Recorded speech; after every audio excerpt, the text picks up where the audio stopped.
Olá, meus amigos do canal Critica Brasil, sejam todos bem-vindos. Vai esmagando nesse like. Senhoras e senhores, hoje nós temos a nova pesquisa Datafolha, que foi presencial, que mostra o presidente Lula pode vencer no primeiro turno. Essa pesquisa veio com uma bomba atômica na campanha de Bolsonaro, inclusive agora que está acontecendo o escândalo da prisão do ministro Milton Ribeiro, do pastor Milton Ribeiro. Agora, gente, vamos às notícias. Vamos falar também que o delegado responsável pelo caso de Milton Ribeiro diz que tem interferência na Polícia Federal e ele não tem segurança institucional e independência para investigar estes pastores e o próprio ministro. Mas vamos à pesquisa, depois eu vou colocar todas as notícias aqui. Esmaga no like, se inscreve no canal, compartilha o vídeo. Nova pesquisa Datafolha caiu como uma bomba atômica na campanha de Jair Bolsonaro. A diferença entre Bolsonaro e o Lula é de 19 pontos. Lula aparece com 47%, Bolsonaro com 28%, Ciro Gomes com 8%, não sai disso. André Janones com 2%, Simone Tebet com 1%, brancos e nulos somam 7%, não sabe ou não quis responder 4%.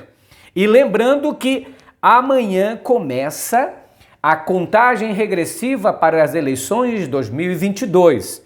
A partir de amanhã começa a contar 100 dias para que a eleição aconteça e a gente se livre dessa desgraça toda que é o governo Bolsonaro. Continuando na questão da pesquisa, a pesquisa disse que no Nordeste Lula aparece com 58% dos votos contra 19% de Bolsonaro. Lembrando que o Nordeste é 27% do eleitorado brasileiro. Também Lula aparece na frente de Bolsonaro entre os mais jovens, 52% a 24% de Bolsonaro.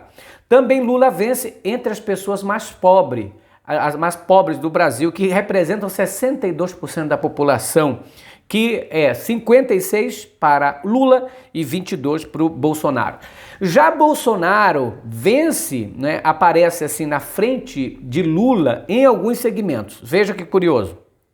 No segmento evangélico, ainda muito evangélico, seguindo orientação de pastores, achando que o Bolsonaro é crente, achando que ele representa a família, ou seja, sendo enganados pelo aquele blá blá blá de alguns pastores da Assembleia de Deus, do seu Silas Malafaia, que dizem que o Bolsonaro protege a família, etc, etc. Protege, a única família que ele protege é a família dele. E aí o Bolsonaro aparece com 40% dos evangélicos, só que não está mais naquele caso que o Bolsonaro está muito mais na frente. Lula está aparecendo aí nesse segmento com 35%. Também entre os homens, Bolsonaro aparece com 36%. Lula tem 44% entre os homens. Só que o Bolsonaro, entre os homens, essa média é maior que a média dele, que é 28%. Então, entre os homens, ele é bem colocado. Entre os empresários, 47%, entre os mais ricos empresários do Brasil. Veja bem, olha a diferença. Entre os empresários, 47% querem o Bolsonaro. Entre os mais pobres, 56% querem o Lula e 22% o Bolsonaro. Aí você vê por que o pobre não está querendo votar no Bolsonaro, porque está sentindo na pele a inflação. O pobre é que vai no supermercado comprar uma forma de ovo, compra 1 quilo de carne, compra lata de óleo, aí ele percebe a inflação corroendo o salário dele. Salário mínimo que perdeu muito valor diante de todas essas inflações. É inflação demais e serviço de menos. O pobre percebe isso, vai querer um governo que massacra o seu salário, que massacra a sua comida, que tira carne de cima da mesa do cidadão. Não vai querer. E os empresários, em contrapartida, querem Jair Bolsonaro porque ficaram mais ricos com Jair Bolsonaro. Jair Bolsonaro libera agrotóxico. Jair Bolsonaro descumpre regras e acha que os empresários também têm que descumprir. Ou seja, o Bolsonaro é um pai para os empresários e um carrasco para os mais pobres. E aí, meu irmão, tu acha que eu vou ficar do lado de quem? Daquele que defende os que têm como se defender? Ou daquele que defende aqueles que não têm como se defender? Então simplesmente ali tá fácil a gente escolher, tá muito fácil a gente escolher. Também tem mais.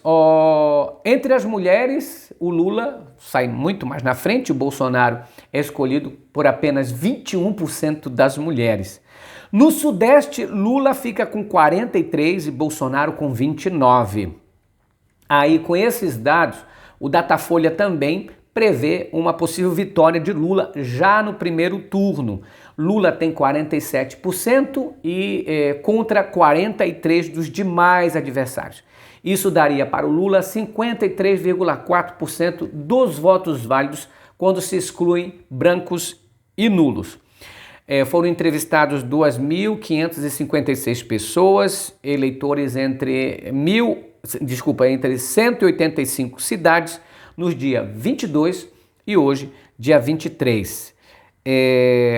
A margem de erro é de 2 pontos percentuais para mais ou para menos. Vamos ver, eu espero que essa tendência vá adiante. Não deu tempo muito para as pessoas assimilarem essa questão da prisão do ex-ministro do Bolsonaro, aquele que ele disse que ele colocaria a cara no fogo. Enfim, a gente vai ver muito mais adiante essa situação corroendo o governo Bolsonaro. Vocês lembram que antes quem inventava a pauta, quem dava a pauta era o próprio Bolsonaro, inventando discussões, inventava briga, aí fazia com que a pauta fosse dele. Agora Bolsonaro não consegue gerar nenhuma pauta, né? Porque os escândalos estão ali, a inflação não deixa, a gasolina não deixa, enfim, o Bolsonaro está se sentindo muito pressionado. Bolsonaro está estagnado, ele não está saindo de uma coisa assim boa para ir para uma melhor. Não, o Bolsonaro está resistindo porque ele tem esses eleitores dele são muito fiéis, principalmente 18%, do qual são os bolsonaristas, né? Que são ferrenhamente Bolsonaro, independente de inflação, independente de escândalo, eles são Bolsonaro por serem parecidos com ele. Então o Bolsonaro tem um segmento que o admira por ser escroto. Eles têm um segmento que admira o Bolsonaro por não ser o que deveria ser, que admira o Bolsonaro pelas baixarias, pela vulgaridade, pelo palavrão, pelo mal feito, pela esculhambação, por ser essa pessoa realmente que não sabe governar, não sabe administrar, fala merda o tempo todo. Então, o Bolsonaro é muito mais amado por seus defeitos que pelas suas virtudes, que talvez são pouquíssimas demais, eu realmente não lembro aqui uma virtude que eu possa falar nele. Mas vamos continuando, arrebentando a boca do sapato. Olha, gente, o delegado responsável pelo caso do Milton Ribeiro e por investigar os pedidos de propina no Ministério da Educação, o delegado responsável pela prisão do Milton Ribeiro disse o seguinte: o delegado da PF, no caso Milton Ribeiro, diz que houve interferência nas investigações. Bruno Calandrini diz não ter autonomia para investigar com independência e segurança institucional. Ele é responsável pelo pedido de prisão do Milton Ribeiro e também dos 3 pastores, né? Porque Milton Ribeiro também é pastor, ministro do Bolsonaro, ex-ministro da Educação, o pastor Arilton, e o pastor Gilmar Santos e o Arilton Moura. Eles foram presos. Aí o delegado que investiga o caso disse que houve interferência e que as investigações foram prejudicadas, e ele sentiu assim que a direção da Polícia Federal fez algo estranho, porque o juiz tinha autorizado tanto a prisão dele como o traslado dele, a transferência dele para Brasília, mas a própria direção disse que não daria dinheiro, dificultou a transferência, inclusive dificultou a chegada do próprio ex-ministro na Superintendência da Polícia Federal, ou seja, nos bastidores o que aconteceu foi uma tentativa de blindar o ex-ministro e os pastores ligados a Bolsonaro. Então o delegado se sentiu muito pressionado e disse, olha, o que houve aí a gente viu. Quer dizer, o caso era para ser transferido, ele não foi transferido não por falta de ordem judicial, ele não foi transferido porque houve interferência. Com certeza o Bolsonaro, alguém ligou para lá, para diretores, esculhambando a direção da Polícia Federal, porque o Bolsonaro tem disso, ele não cumpre ordens. Ele acha que a Polícia Federal é uma polícia particular dele, que só pode investigar PT, só pode investigar outros partidos. O partido dele não pode, a pessoa dele e das pessoas ao redor dele não pode. Então Bolsonaro acredita que um presidente da República tem que ser blindado de tudo e que os amigos dele têm que ter essa blindagem geral. É isso que faz o Braga Neto, é isso que faz o GSI. O Bolsonaro já mudou 20 delegados e superintendentes da Polícia Federal ao seu bel prazer por conta das investigações que estavam sendo feitas ou contra amigos dele ou contra os filhos dele, que são enrolados pra caramba. Então você vê aí que o próprio delegado diz assim: houve interferência, nós não tivemos autonomia, atrapalharam as investigações. A operação que ele comanda é chamada Operação Acesso Pago, qual ele pediu a prisão do seu Milton Ribeiro e dos outros envolvidos. A Polícia Federal está vendo que é desvio no MEC. A direção da PF diz que vai abrir inquérito para ver se houve risco de segurança e, na verdade, o que a PF está fazendo, na pessoa do diretor, com certeza, esse camarada aí, pode contar que esse delegado aí vai ser afastado ou demitido. Pode tu contar. Vai ser exonerado, vai ser mandado lá não sei para onde. Esse deputado aí, anota o nome dele, Bruno Calandrini.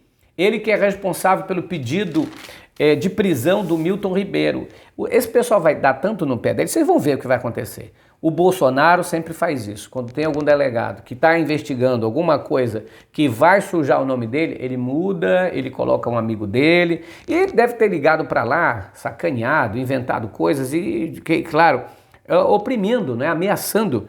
Aí a direção diz que vai abrir uma sindicância para saber se houve isto ou aquilo. O que eles querem é pressionar o delegado. Todo mundo sabe o que a direção da Polícia Federal está querendo fazer. Blindagem a favor dos amigos do Bolsonaro. A PF indica pagamento de propina em chamadas obras missionárias para a igreja. Também houve... Cadê? Aí, o José Edivaldo Brito, esse empresário, ele disse à Polícia Federal que ele tentou uma entrevista com o ministro da Educação, Milton Ribeiro. Só que quem intermediou essa entrevista com o Milton Ribeiro foram esses pastores. Para que ele tivesse esse cara a cara com o Milton Ribeiro, com o ministro da Educação, ele teve que pagar 67 mil reais na conta de um outro cara. Esse empresário aí é o José Edivaldo Brito. Ele pegou 67 mil e colocou nas contas de pessoas indicadas pelo pastor Arilton Moura, que era para auxiliar na obra de Deus. Olha aí. E agora a justiça determinou a quebra do sigilo bancário, tanto desses pastores como do genro.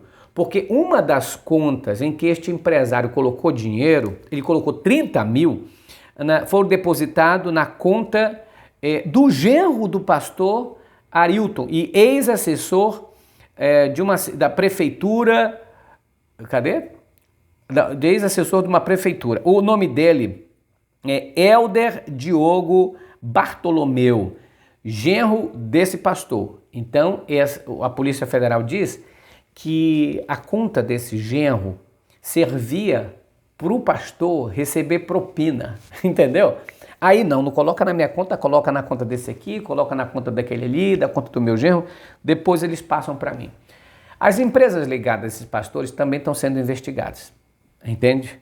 Aí o seguinte, cadê? Tá parado aqui, pastores... eu vou ler aqui uma situação. No entendimento do investigador, lá no caso do delegado, a operação foi prejudicada por causa de um tratamento diferenciado concedido ao ministro. Ele disse: a investigação envolvendo corrupção no MEC foi prejudicada no dia de ontem, em razão do tratamento diferenciado concedido pela PF ao investigado Milton Ribeiro. Ainda de acordo com o texto do delegado, Ribeiro, apontado por ele como principal alvo da operação, foi tratado com honrarias que não existem na lei. Nos bastidores, integrantes da PF afirmam que ficaram sabendo na noite anterior da operação de toda a logística e que isso dificultou no mandado de busca e apreensão. Apesar do empenho operacional da equipe dos Santos, que realizou a captura do Milton e estava orientada por este subscritor, diz o delegado, a escoltar o preso até o aeroporto em São Paulo para a viagem a Brasília, completa Calandrini em sua mensagem. Calandrini diz que comunicou ao seu superior a situação e que irá manter a postura de que a investigação foi obstaculizada. Ou seja, obstaculizada, tá certo? Ou seja, foi impedida, bloqueada, ao se escolher pela não transferência de Milton à capital Brasília. Olha, gente, ainda a Polícia Federal também está investigando a liberação de verbas em troca de favores. Então, a Polícia Federal diz que esses pastores estavam fazendo o que todo mundo já sabia. Eles tinham um gabinete paralelo, eles serviam como uma espécie de assessores para o ministro Milton Ribeiro, que é pastor também. Eles viajavam em aviões fretados pelo próprio ministério, era tudo pago, era almoço pago, hotel, tudo pago pelo governo federal, como se eles fossem funcionários do governo, e não são. Então, era uma espécie de gabinete paralelo, eles iam para lá, para cá, recebiam os amigos no seu escritório e pediam dinheiro para comprar Bíblia, para a obra de Deus. E aí, mano, vinha em ouro, vinha grana. Ou seja, Jesus deve estar realmente muito feliz, né, com o que eles estão fazendo. O senador Randolph Rodrigues diz que já conseguiu a 27ª assinatura para a abertura da CPI, mas disse que até terça-feira vai recolher mais 3 para que tenha 30 assinaturas, para que se algum desistir, ele continue com as 27. Vamos ver no que vai dar. Olha, o Moro fez um vídeo publicado aí na sua rede social contra o presidente Lula, falou: acorda Lula, hoje tem Lava Jato, não sei o quê. O Moro está se vulgarizando, realmente não conseguiu se candidatar, está triste, perdeu o trabalho dele, está sem moral nenhuma. Sérgio Moro mostra só que ele é o que sempre foi, um juiz ladrão. E ele mostra, acima de tudo, que fez realmente a perseguição contra o presidente Lula. Isso só mostra a sua parcialidade contra o ex-presidente. Olha, o Bolsonaro se encontrou com o Alexandre de Moraes num evento patrocinado pelo Arthur Lira para homenagear Gilmar Mendes. Arthur Lira fez um evento, um coquetel, um jantar em homenagem ao ministro Gilmar Mendes do Supremo Tribunal Federal pelos 20 anos de Supremo. E aí convidou muita gente, entre elas convidou o Lewandowski, convidou o Cássio Nunes, o André Mendonça e o Xandão, Alexandre de Moraes, além de convidar Jair Bolsonaro e companhia. Bolsonaro foi acompanhado do ministro da Justiça, acompanhado do Braga Neto, foi acompanhado do ministro do advogado-geral da União, e teve também uma conversa reservada com o ministro Alexandre de Moraes. Bolsonaro disse que estava com bom humor, estava falando que só tem gente boa lá, estava apertando a mão de todo mundo, dizendo paz, e o Arthur Lira falou de paz, o Gilmar Mendes também, e aí eles se reuniram a portas fechadas lá. Bolsonaro parece que conversou com ele, teria dito na frente de todo mundo que a única briga deles é que o Xandão é corintiano e ele é palmeirense. A gente não sabe realmente o que conversou, ele quer se apaziguar, Bolsonaro diz que encontra a paz, mas Bolsonaro é daquele jeito. Ele fala, daqui a pouco ele está fervendo, ou seja, é um homem sem palavra que já fez isso outras vezes. O que ele sente é o seguinte, que esse tal do golpe que ele tanto almeja não vai sair, mesmo que ele seja o derrotado. O que ele está procurando nesse momento, ao entender de nós jornalistas, é uma conversa assim de mais ou menos querendo perguntar, e se eu perder? Eu vou para a cadeia? Se eu perder, meus filhos vão presos? Ele está querendo mais ou menos uma espécie de acordo. Se eu perder, por favor, não me prendam. Agora, olha, gente, deixa eu ver. O desembargador, esse que soltou, porque o Milton Ribeiro, os pastores já foram soltos por um desembargador, Ney... como é que é o nome dele? Enfim, eu escrevo coisa aqui que nem eu mesmo sei depois o que eu escrevi. Mas enfim, ele foi solto por um desembargador e o Milton Ribeiro e companhia, e a gente espera aí o que acontece. O que vai acontecer? O Bolsonaro disse hoje que defendeu o Milton Ribeiro, mas dizer que colocar a cara no fogo por ele foi um exagero. O que está estampando aqui no G1 hoje é o Datafolha. O Datafolha está na cara que o Jornal Nacional hoje bombou com essa notícia: Lula ganha de Bolsonaro no segundo turno por 57-34, aponta Datafolha, e o número do primeiro turno eu acabei de dar. Segundo o Datafolha, a intenção de voto em Lula em eventual segundo turno é de 57%, enquanto de Bolsonaro é de 34%.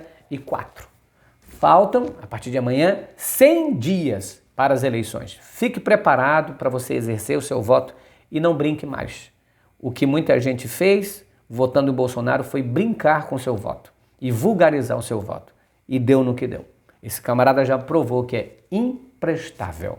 Critica Brasil falando a verdade, doem quem doer. Compartilhe o vídeo, se inscreva no canal, fica comigo, ajuda a gente pelo Pix 61 98304 6113. Muito obrigado, gente. Ajuda a gente. Tchau, pessoal.